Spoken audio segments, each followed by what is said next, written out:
സ്വന്തം വീട്ടിൽ തന്നെ കോഴി മുട്ടിക്കാന്ന് വെച്ചാ? എനിക്ക് പ്രതികരിക്കണം. പ്രതികരിക്കാൻ മറ്റു മാർഗമൊന്നും നീ കണ്ടില്ലേ? തൊഴിലും ത്വരയൊന്നും ഇല്ലാത്തവന് പ്രതികരിക്കുന്നതിന് പോലും പരിമിതി ഉണ്ടടാ. റാങ്ക് ലിസ്റ്റിൽ പേരുള്ള ഒരു അഭ്യസ്ത വിദ്യനെ നിലയ്ക്ക് എനിക്ക് നിങ്ങളുടെ വികാരമൊക്കെ മനസ്സിലാവുന്നുണ്ട്. ഹോ, എന്നാലും ഭാവിയെ പറ്റി യാതൊരുവിധ ഗ്യാരണ്ടി ഇല്ലാതെ നിങ്ങൾ എങ്ങനെ കുടുംബത്തെ മാനേജ് ചെയ്യും? ഹോ, വലിയ കഷ്ടം. ഞാനിപ്പോ താമസിയാതെ ക്ലർക്കാവും. കാരണം എന്റെ മതി നിർത്ത്. എന്റെ റാങ്ക് ലിസ്റ്റിന്റെ ഒരു പൊങ്ങച്ചം. കുഴപ്പം എന്താണെന്ന് വെച്ചാൽ നമ്മുടെ സപ്പർ സംഘത്തിന്റെ നിയമാവലിയിൽ ഒരു നിബന്ധന ഉണ്ട്. അതായത് സംഘാംഗങ്ങളുടെ വീട്ടിൽ മോഷണം അരുത്. ശരിയാണ്. ഇന്ന് നിന്റെ വീട്ടിൽ വെച്ചാകുമ്പോ നാളെ അത് എന്റെ വീട്ടിൽ വെച്ചാ. അതെ. അല്ലെങ്കിലും കോഴി ആയാലും താറാവായാലും ഇളനീരായാലും ആരാന്റെ മുതൽ കട്ട് തിന്നുമ്പോഴ ഒരു രുചി. അതുകൊണ്ട് അവനവന്റെ വീട്ടിൽ മോഷണം വേണ്ട. ആണത്വത്തിന്റെ ആണിക്കല്ല് സ്വന്തം കുടുംബാംഗങ്ങൾ ചേർന്ന് പറിച്ചെടുക്കുമ്പോ അതിനെതിരെ പ്രതിഷേധിക്കാൻ ആത്മാർത്ഥ സുഹൃത്തുക്കൾ പോലും ഇല്ലെന്ന് വെച്ചാൽ ശരി, അത്രയ്ക്ക് നിർബന്ധമാണെങ്കിൽ ഒരു കാര്യം ചെയ്യാം. നിയമാവലി തൽക്കാലത്തേക്ക് നമുക്ക് മാറ്റി എഴുതാം. ഇന്ന് രാത്രി നിന്റെ വീട്ടിൽ വെച്ച്. ഓക്കേ? ഇരുട്ടാണേ സൂക്ഷിക്കണേ. സൂക്ഷിച്ച്. പട്ടിയുണ്ടോ? അളിയനുണ്ട്. അളിയനെ പൂട്ടിയിട്ടുണ്ടല്ലോ.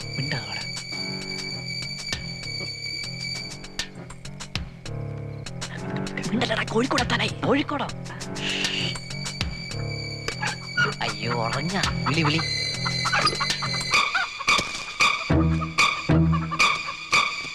കിടക്കല്ലേ. പോയി കളിച്ചോ. നിർത്ത്. എന്ത് ഭ്രാന്തായത്? അങ്ങനെ ഒരുത്തൻ ഇനി ഇവിടെ സൽക്കരിക്കണ്ട. നിങ്ങൾ വിട്ടോ, ഞാനും എത്തിക്കോളാം. നീ എവിടെ പോവുക? ഞാനങ്ങ് എത്താം. ചെറിയ പണിയുണ്ട്. അവസാനം മറ്റുള്ളവർക്ക് പണി ഉണ്ടാക്കല്ലേ. എന്താടാ? കഷ്ടം. കഷ്ടമല്ല, കാഷ്ടം.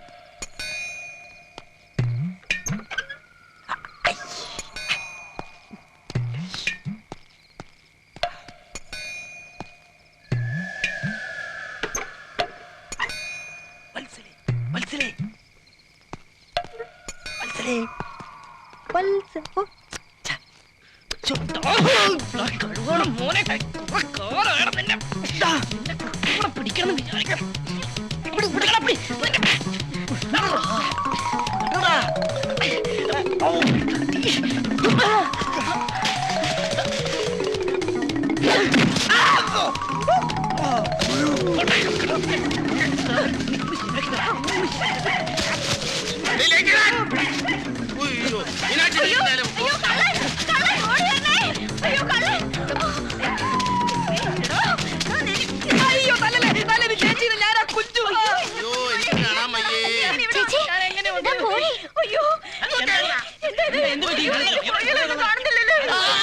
കോഴിക്കള്ളന്മാരെ പിടിക്കാൻ വന്നതായിരുന്നു ഞാൻ.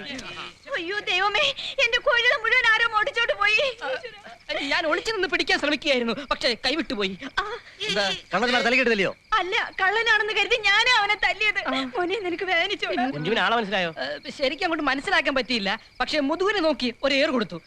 ആളിന്റെ ശരീരാവസ്ഥയിൽ മിക്കവാറും ആ ഏറിന് ചാവാനാണ് സാധ്യത.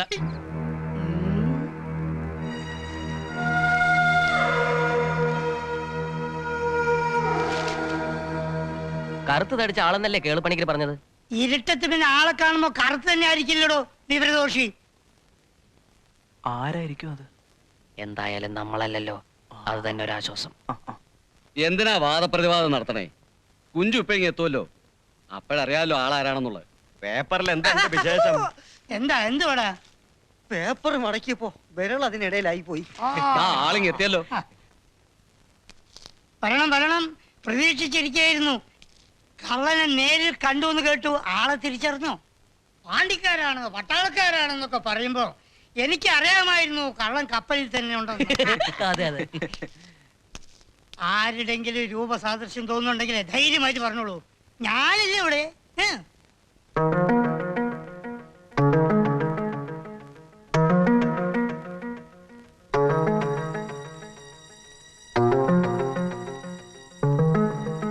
ഇവൻ തന്നെ കള്ളൻ. കള്ളം, പച്ചക്കള്ളം. ഞാൻ എന്റെ ജീവിതത്തിൽ ഇതുവരെ കോഴി കണ്ടിട്ട് പോലുമില്ല. കോഴിയേ കണ്ടിട്ടില്ലെന്നോ? അയ്യടാ, ഇല്ല, ഇന്നലെ രാത്രി ഞാൻ കോഴി കണ്ടതേ ഇല്ല. വ്യക്തിവൈരാഗ്യം കൊണ്ട് അവൻ എന്നെ കോഴിക്കള്ളനാക്കുന്നതാ. അയ്യോ, ഇവൻ തന്നെയാണ് കള്ളൻ. ഞാൻ നേരിൽ കണ്ടതാ. അങ്ങനെ ഒരാളെ മാത്രം സംശയിച്ചാലോ? വിശ്വസിക്കാൻ പറ്റിയ തെളിവുകൾ വല്ലതും ഉണ്ടോ? തെളിവുണ്ട്. എവിടെ? ഇവന്റെ മുതുകിൽ ഏറുകൊണ്ടൊരു കലയുണ്ട്. ആ ഇല്ല ഇല്ല ഇല്ല പച്ചക്കള്ളം. ഏതായാലും എല്ലാവരുടെയും വിശ്വാസത്തിന് വേണ്ടി ആ മുതുകൊന്ന് കാണിക്കുക. ഇല്ല എന്റെ മുതുകിൽ കലയേ ഇല്ല. എടോ ഇല്ലെങ്കിൽ താരം തന്നെ പഠിക്കണേ. ആ ഷർട്ട് അഴിച്ച് കാണിച്ചാട്ടെ. ഞാൻ പല്ലി കേട്ടിട്ടില്ല. ഏയ്, മുതുകില് കലയുണ്ടോ നോക്കാൻ അതിനിപ്പം ബ്രേസ് ഇട്ടില്ലെങ്കിൽ എന്താ? ഇത്രയും പേരുടെ മുന്നിൽ വെച്ച് തുണി അടിക്കാൻ എനിക്ക് നാണക്കേടാ. ഓ ഇതിപ്പോ എന്റെ ചാരിത്രവും പോകണം പരിശോധിക്കുന്ന പോലെയാ. പുറത്താനും പറയാ ഷർട്ട് അഴിക്ക്. എന്തായാലും തന്റെ ഷർട്ട് അഴിച്ചിട്ട് തന്നെ കാര്യം. അഴിക്കടാ ഷർട്ട്. അഴിക്കടാ. മര്യാദയ്ക്ക് അഴിക്കുന്ന എനിക്ക് നല്ലത്. ഞാൻ അങ്ങേ അറ്റം പോയ ഇന്ത്യൻ പ്രസിഡന്റ് ആവും. ഇങ്ങേ അറ്റം വന്ന തനി തറയാണല്ലോ പെണ്ടി. അഴിക്കടാ. നിങ്ങൾ കേൾക്ക്, ഞാനൊരു സത്യം പറയാം. എനിക്ക് മുതുകില്ല. എന്നാ മുതുകില്ലാത്ത ജന്തുവിന്റെ മുതുക എനിക്കൊന്ന് കാണാം.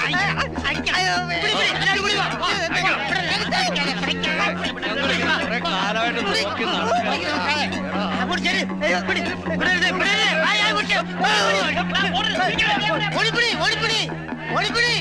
കോമണ കോണ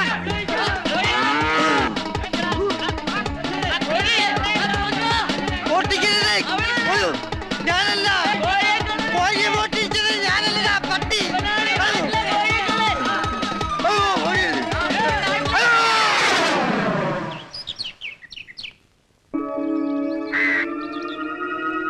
ഒരു പാവം നിരപരാധിയെ നാട്ടുകാർ ചേർന്ന് ഈ പരുവത്തിലാക്കി.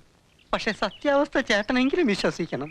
ഉടയ തമ്പുരാൻ ആകാശത്ത് ഇറങ്ങി വന്ന് നിന്നെ ചൂണ്ടി കള്ളനാണ് എന്ന് പറഞ്ഞാൽ പോലും ഞാൻ വിശ്വസിക്കൂല. പക്ഷേ ഇതെനിക്ക് വിശ്വസിച്ചേ പറ്റൂ. അയ്യോ ഞാൻ കള്ളനല്ല, സത്യസന്ധനായ ഒരു നിരപരാധിയാണ്. എടാ നിരപരാധിയുടെ മോനെ, അന്ന് ഉച്ചയ്ക്ക് പുഴുങ്ങിയ കോഴിമുട്ടയും പൊരിച്ച കോഴിയിറച്ചിയും മൂക്കറ്റം നക്കി നക്കി തിന്നേച്ച് അന്ന് രാത്രി തന്നെ ഇവിടെ വന്ന് കോഴിയെ മോഷ്ടിക്കേണ്ട വല്ല കാര്യം ഉണ്ടായിരുന്നോടാ? സത്യമായിട്ട് ഞാൻ കോഴിയെ മോഷ്ടിക്കാൻ വന്നതല്ലായിരുന്നു. പിന്നെ നട്ടപ്പാതിക്ക് കോഴിക്ക് തീറ്റ കൊടുക്കാൻ വന്നായിരുന്നോടാ കുറുക്ക? എന്നെ വിശ്വസിക്കൂ, ഞാൻ ആരെ പിടിച്ചു വേണമെങ്കിലും സത്യം ചെയ്യാം. നിർത്ത്. വ്യക്തമായ തെളിവുണ്ട്. മുതുകിലെ കലയല്ല എന്റെ തെളിവ്. കാണണോ നിനക്ക്? മീനാക്ഷി, മീനു.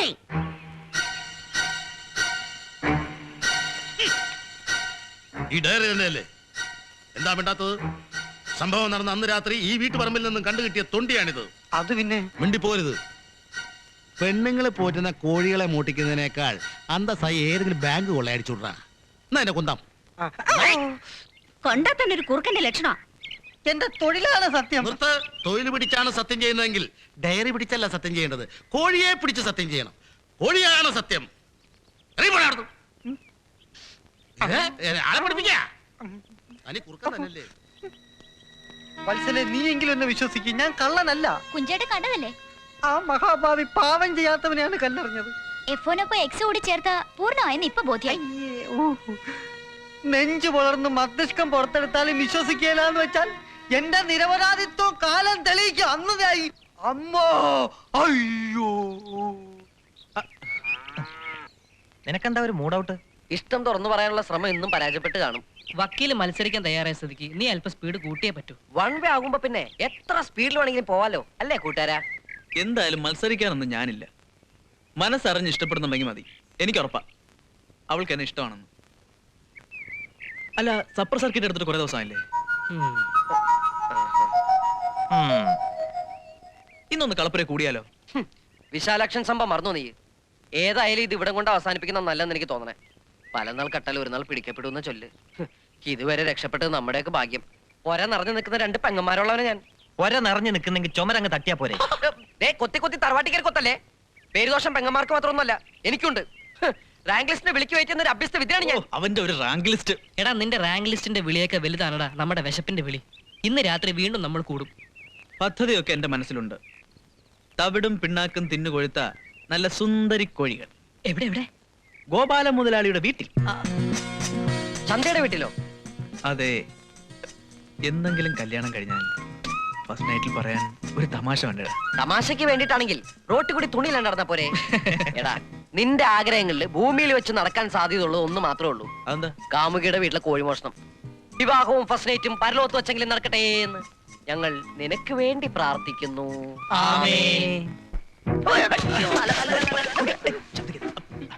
പിന്നെ കിഴക്ക് ഭാഗത്തായിട്ടാണ് പട്ടിക്കൂട്. പിന്നെ വടക്ക് ഭാഗത്ത് ഒരു പൊട്ടക്കിണറുണ്ട്, അത് സൂക്ഷിക്കണം. ആ പിന്നെ സംഭവം കഴിഞ്ഞിട്ട് പടിഞ്ഞാറ്റ് വഴി പോയാൽ മതി. അപ്പൊ ഓക്കെ. അല്ല മുരളി, നീ എവിടേക്കാ? അവളൊന്ന് കാണാൻ. ഇപ്പൊ ഈ നേരത്തോ? അവൾ ഉറങ്ങുന്ന ഒന്ന് കാണാൻ. സുന്ദരിമാർ സ്വയം മറന്നുറങ്ങുന്നത് കാണാൻ ഒരു പ്രത്യേക ചന്തം ഉണ്ടെന്നേ എവിടെയോ വായിച്ചിട്ടുണ്ട്. അയ്യോ. പോയിട്ട് വരാടാ. നിനക്ക് ഞാനും വരാം. അയ്യടാ, അതെ നിനക്ക് ശരിക്കും വട്ടുണ്ടോ? എടാ, അത് മുരളി. ഛേ, അവൻ പോയി. ഏതായാലും വന്നല്ലേ, നമുക്ക് പണി തുടങ്ങാം. കോഴിക്കോട് എവിടെ വാടാ. എന്നെ സ്മെല്ല് പിടിച്ചോ? എനിക്ക് കോൾഡാ.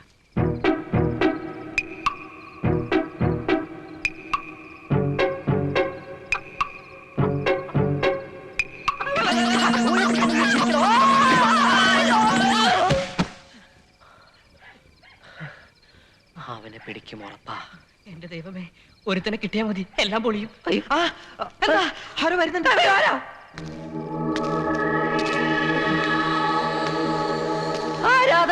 തുറന്നു പറയൂ.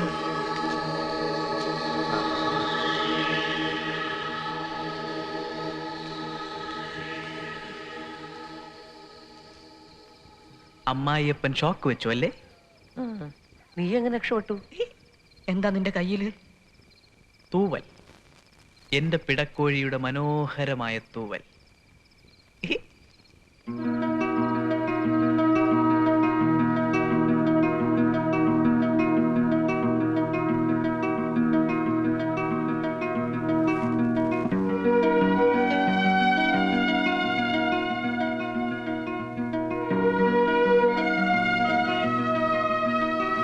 എന്താണ് ഇത്? അവളുടെ പാവാടയും ബ്ലൗസും ഞാൻ മോഷ്ടിച്ചു. ഇതാണ് ഞാൻ. അവളെ കാണാൻ എന്ത് സൗന്ദര്യമാണെന്നോ. ശരിയാണ്. തുടരുത്, അത് അവളല്ലേ പറയേണ്ടത്, നീയാണോ? അവിടുന്ന് ഞങ്ങൾക്ക് അടിച്ച ഷോക്ക് നിനക്കായിരുന്നെങ്കിൽ നിന്റെ വട്ടെങ്കിലൊന്നും മാറി കിട്ടും. അതെ. വാടാ. മനുഷ്യന് ഭ്രാന്ത് പിടിച്ചാൽ ചങ്ങലക്കിടാം, ചങ്ങലയ്ക്ക് ഭ്രാന്ത് പിടിച്ചാലോ ഉരുളിക്കിടാം.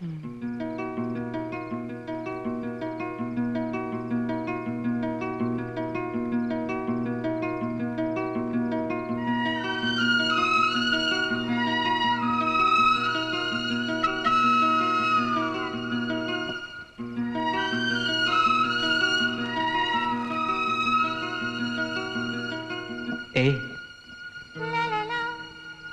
ഇഷ്ടമാണോ എന്നെ? മിണ്ടിയില്ലെങ്കിലും എനിക്കറിയാം ആ മനസ്സിൽ ഞാനുണ്ടെന്ന്. ഓർക്കുന്നുണ്ടോ നീ ഒരു ലവ് ലെറ്റർ തന്നതിന് നീ ഉണ്ടാക്കി വെച്ച പുകില്? ഒരാഴ്ച അമ്മ എന്നോട് മിണ്ടിയില്ല. ഒടുവിൽ നിരാഹാരം പ്രഖ്യാപിച്ചപ്പോ ക്ഷമിച്ചു. ദേഷ്യമായിരുന്നു എനിക്ക് നിന്നോട്. പക്ഷേ SSLC ഡിസ്റ്റിങ്ഷനോട് പാസ്സായപ്പോ ഒളിച്ച് നീ എനിക്ക് ചോക്ലേറ്റ് തന്നില്ലേ? അപ്പൊ എനിക്ക് മനസ്സിലായി നിനക്ക് എന്നെ ഇഷ്ടമായിരുന്നു എന്ന്. ഹലോ സുഹൃത്തെ, തലയ്ക്ക് വെളിവില്ലേ? ഷോക്കേറ്റ് ചാവേണ്ടതായിരുന്നു ഞങ്ങള്. നീ ഇവിടെ പാവാടയും ബ്ലൗസും മോട്ടിച്ചുകൊണ്ട് വന്ന് നാടകം കളിക്കുന്നു. അല്ല, എന്താ അതിന്റെ അർത്ഥം? ഇനി ഒരു അക്ഷരം ശബ്ദിച്ച നശിപ്പിച്ചളയും ഞാൻ. ഇവളെ വാടാ, അവന്റെ ഒരു തോലും.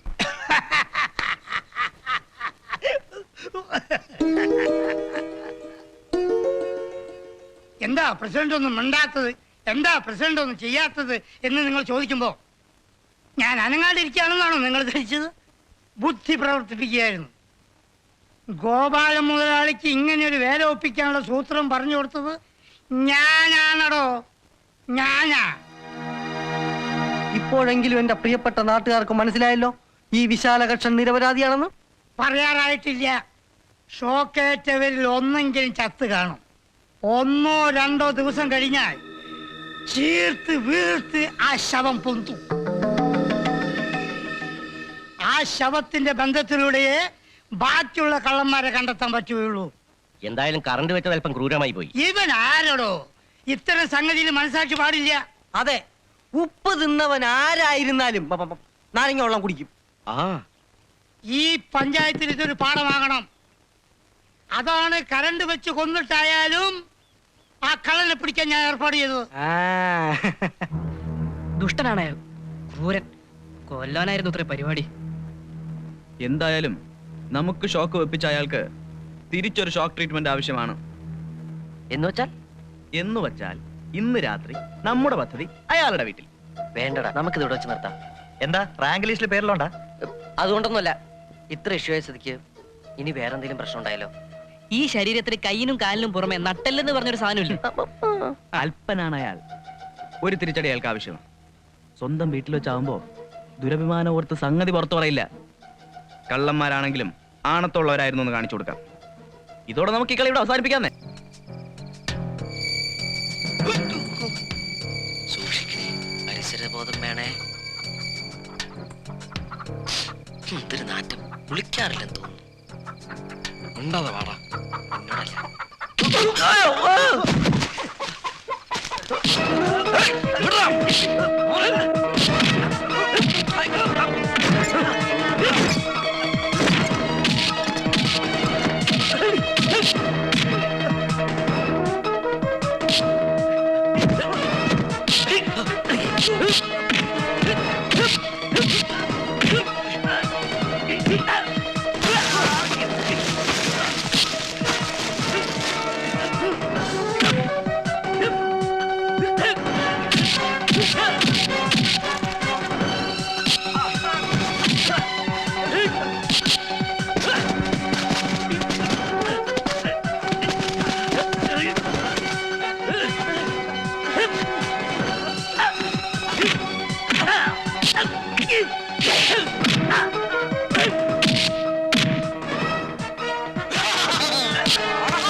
കാലത്തിന്റെ ഒരു പോക്കെ.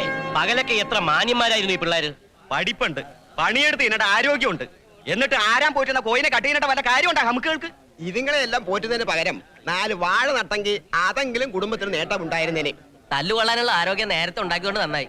കണ്ടില്ലേ തിന്ന് ചീർത്തിരിക്കണത്. അത്താഴത്തിന് എന്നും ചിക്കൻ, പിന്നെ അങ്ങനെ ചീർക്കാതിരിക്കും. എന്റെ ഓപ്പോള് പോയിട്ട് 4 കോഴിയാ ഈ കൂർക്കന്മാര് തിന്നെ. ഒന്ന് മാറിക്കേ. ആ കള്ളന്മാരെ വിശാലമായൊന്ന് കാണട്ടെ. 1 2 3 4. 4 ഉണ്ട്. ഓർമ്മയുണ്ടോ ഈ മുതുക്? ഒരനശ്വര പ്രേമബന്ധം തീർക്കാൻ കല്ലിന്റെ രൂപത്തിൽ ധൂമകേതു പതിച്ചത് ഈ മുതുകത്തായിരുന്നു. പക്ഷേ സത്യം കാലം തെളിയിച്ചു. സ്നേഹപ്പാരകളായ എന്റെ നാട്ടുകാരെ, ഈ വിശാലാക്ഷൻ നിരപരാധിയാണെന്ന് ഇപ്പൊ ബോധ്യമായല്ലോ. ക്ഷമിക്കണം, അന്ന് സത്യം അറിയാതെ ഒരുപാട് തല്ലി. ഏയ് സാരമില്ല. എന്റെ ഇടത് കൈയുടെ യാപ്പ് തേർത്തിട്ട് ഇപ്പൊ ക്ഷമ ചോദിക്കുന്നു. ഇനി ക്ഷമ തന്റെ അച്ഛൻ തരും. കുഴിയാനയെയും ഗുരുവായൂർ കേശവനെയും ഒരുപോലെ കാണാനുള്ള മനസ്സുണ്ടാവണം.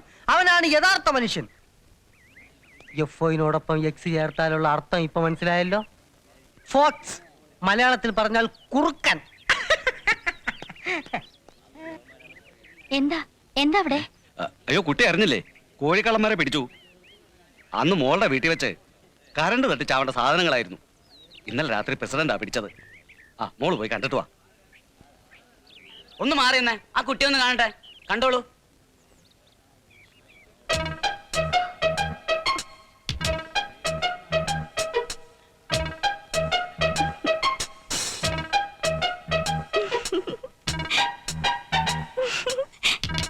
ആ കുട്ടി എന്തിനാ തിരിച്ചിട്ട് പോയത്? എന്താ സന്ധ്യ? കോഴിക്കള്ളന്മാര് പിടിച്ചു, കെട്ടിയിട്ടിരിക്കുക.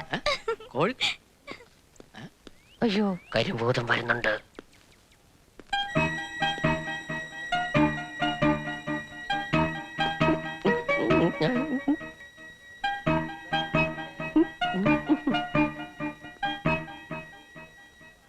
കാഴ്ചക്ക് ഇങ്ങനെ നാട്ടിൽ വക്കീലും പോലീസും ഉണ്ടായിട്ട് എന്താ കാര്യം?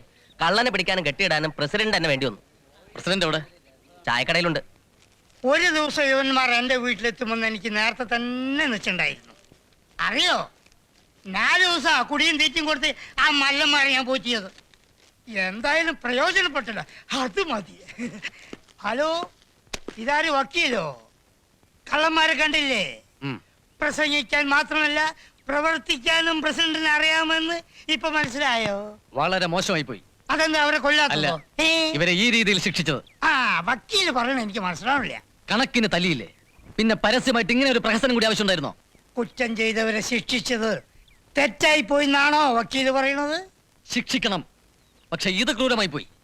ഇങ്ങനെ ഒരു ശിക്ഷ കൊണ്ട് ഇവർ ഈ നാട്ടിലെ ഏറ്റവും വലിയ കള്ളന്മാരാകാനേ സാധ്യതയുള്ളൂ. എന്താ അവർ ചെയ്ത കുറ്റം? നാടിനെ ഒറ്റിക്കൊടുക്കുന്ന ചാരപ്പണിയൊന്നുമല്ലല്ലോ. അത് ചെയ്തവരെ പോലും ഇത്തരത്തിൽ ശിക്ഷിച്ചിട്ടില്ല. പ്രായം കൊണ്ട് തോന്നുന്ന ചില തമാശകൾ. തൊഴിലില്ലാത്ത ഇവരുടെ ഈ അവസ്ഥയിലായിരുന്നു ഞാനെങ്കിൽ ഞാനും ഇതിലൊരുവനാകുമായിരുന്നു. നിങ്ങൾക്കും ഈ പ്രായമായിരുന്നെങ്കിൽ നിങ്ങളുമൊക്കെ ഇതിലൊരുവനാകുമായിരുന്നു. എന്താ ഇനിയും അവരെ പ്രദർശനത്തിന് വെക്കണോ? എന്തായാലും ഞാൻ അവരെ അഴിച്ചുവിടാൻ പോവുക.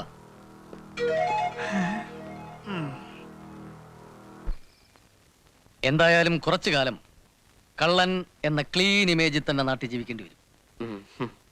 ഈ ഇന്ത്യ മഹാരാജ്യത്ത് ഭൂലോക കള്ളന്മാർ പലരും ഇപ്പോഴും ജീവിച്ചിരിപ്പുണ്ട്. അവരാരും ആത്മഹത്യ ചെയ്തിട്ടില്ലല്ലോ, നാട് വിട്ട് ഓടിയിട്ടുമില്ലല്ലോ. പിന്നെന്തിനാ നിങ്ങൾ മാത്രം അത് ചെയ്യുന്നത്? നിങ്ങൾ ഇത്രയും കാലം പാടുപെട്ടുണ്ടാക്കിയെടുത്ത ചീത്തപ്പേര് ഇനി അങ്ങോട്ടുള്ള പ്രവൃത്തി കൊണ്ട് തിരുത്താൻ ശ്രമിക്കുക. എന്തെങ്കിലും ജോലി തരപ്പെട്ടെങ്കിൽ വൈറ്റ് കോളർ ജോബ് തന്നെ വേണമെന്ന് നിർബന്ധമൊന്നുമില്ല സാർ. പിന്നെ ഏത് കളർ കോളർ വേണം? എന്ത് കളറായാലും കുഴപ്പമില്ല സാർ. വയലറ്റ് ആയാലോ? എന്നോട്. ഇവിടത്തെ തൊഴിൽ ക്ഷാമത്തെ കുറിച്ച് നിങ്ങൾക്ക് എന്തറിയാം? 45 ലക്ഷത്തോളം അഭ്യസ്തവിദ്യരായ തൊഴിലന്വേഷികൾ ഇന്ന് ഈ കൊച്ചു കേരളത്തിലുണ്ട്. അതിനിടയിൽ എന്തെങ്കിലും ഒരു ജോലി തരപ്പെടുക എന്ന് വെച്ചാൽ അത് വലിയ ഭാഗ്യമാണ്. എന്ത് ജോലി ആയാലും കുഴപ്പമില്ല. ഈ കൂട്ടത്തില് എന്റെ പേര് PSC റാങ്ക് ലിസ്റ്റിലൊക്കെ ഉണ്ടേ. എങ്കിൽ ജോലി കിട്ടുമെന്ന പ്രതീക്ഷയെ വേണ്ട. അങ്ങനെയൊന്നും പറയരുത്. നമ്മുടെ ഈ ഗ്രാമത്തിൽ നിങ്ങൾക്ക് ജോലി തരാൻ പറ്റിയ ഒരാളേ ഉള്ളൂ, ഗോപാലൻ മുതലാളി. കണക്കും മറ്റും നോക്കാൻ 1-2 പേരെ വേണമെന്ന് എന്നോട് പറഞ്ഞിരുന്നു. പക്ഷേ നിങ്ങളുടെ കാര്യമായതുകൊണ്ട് മുതലാളിയുടെ നിലപാട് എന്തായിരിക്കുമെന്ന് എനിക്ക് പറയാൻ പറ്റില്ല.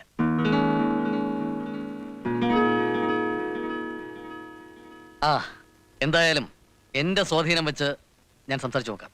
അല്ല, എങ്ങനെയാ വീട്ടിൽ പോവാന്നുള്ള കാര്യത്തില വഴിയുണ്ട്. കുറച്ച് വിഷം വേണ്ടി വരും. വിഷമുണ്ടോ? ടിക്-20, പരാമർ, പൊട്ടാസ്യം സൈനൈഡ്, ഇതൊക്കെയാണ് ഇന്ന് മരിക്കാൻ വിപണിയിൽ ലഭ്യമാകുന്ന പ്രധാനപ്പെട്ട വിഷങ്ങൾ. ഇതിലേതാണ് നിങ്ങളുടെ ബ്രാൻഡ്? ഇനിയിപ്പോ ഇതൊന്നും ഇഷ്ടമായില്ലെങ്കിൽ നൈട്രിക് ആസിഡോ സൾഫൂറിക് ആസിഡോ ആയാലും മതി. അതും ഇഷ്ടമായില്ലെങ്കിൽ ഒതളങ്ങ ആയാലും മതി. ഏത് വിഷമാണ് വേണ്ടതെന്ന് നിങ്ങൾ തന്നെ തീരുമാനിക്കും.